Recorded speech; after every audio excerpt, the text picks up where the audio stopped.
বকেয়া বেতন সহ বিভিন্ন দাবিতে বালি পুরসভায় বিক্ষোভ। পুরসভার গেটের সামনে বিক্ষোভ দেখাচ্ছেন 100 দিনের কাজের কর্মী সহ অস্থায়ী কর্মীরা। এর জেরে অনির্দিষ্টকালের জন্য বন্ধ জঞ্জাল সাপের সহ অন্যান্য গুরুত্বপূর্ণ পরিষেবা। ঘটনাস্থলে বালি থানার পুলিশ ও র্যাব। প্রায় 2 মাস বেতন না হওয়ায় সরব আন্দোলনকারীরা। নম্বর ড্রেন পরিষ্কার করার না 354 টাকা 54 টাকা, এতে আমাদের পিএফ পয়সা কেটে নিচ্ছে, পিএফের কোনো হিসাব পাই না। আজকে হাওড়াতে দেখুন, হাওড়াতে আমাদের থেকে 21 টাকা বেশি, ঠিক আছে। পিএফের পয়সা কেটে নিচ্ছে কিন্তু পিএফের স্লিপ পাই না। মাইনে আজকে এক মাস আগে মিটিং হচ্ছিল যে 1 তারিখ থেকে 2 তারিখ মাইনে হয়ে যাবে, মাইনে আমরা ঠিক করে পাই না। সেটা 10 তারিখ থেকে 12 তারিখ নিচে, এখানেও আমরা শুনবো। 100 দিনে কাজ করে আর 3 মাসের টাকা আটকে দিয়েছে, 2 মাসের এইটা আছে হ্যাঁ 100 দিনে আমরা কাজ করি, টাকা দিচ্ছে না, বলছে যাও কাজ করে নিয়ে চলে যাও, টাকা পাবে না।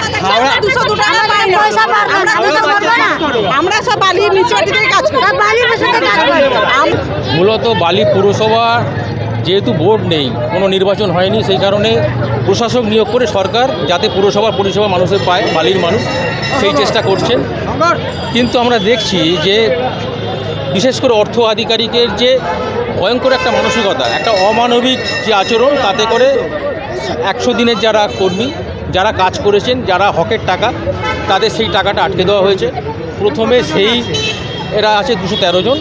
পরবর্তী সময়ে আমরা যারা কন্ট্রাকচুয়াল, যাদের ডিসেম্বর মাসে একটা করে চুক্তির পরে আমরা সেখানে কাজ করার সুযোগ পাই, তাদের সেই 197 জন, 197 জনের মাইনেটা আমাদের আটকে গেল। তার কারণ হচ্ছে এর সঠিক কোনো ব্যাখ্যা নেই। বিভিন্ন সময় বিভিন্ন অজুহাত, কখনো আধিকারিকদের মধ্যে সমন্বয়ের অভাব, কখনো কোনো কারুর পেপার নেই ইত্যাদি গোছের একটা ব্যাপার। এবং সর্বোপরি যেটা আমাদের মনে হয়েছে যে একটা কোথাও রাজনৈতিক একটা চক্রান্তের শিকার আমরা হয়ে যাচ্ছি। পুরসভায় বিভিন্ন কাজে আসা সাধারণ মানুষকেও ভিতরে ঢুকতে দেওয়া হচ্ছে না বলে অভিযোগ। এ বিষয়ে নীরব পুরসভার আধিকারিকরা, মুখ খুলতে চাইছেন না পুর কর্তৃপক্ষ। হাওড়া থেকে সুমন আদকের রিপোর্ট, পুবের কলম।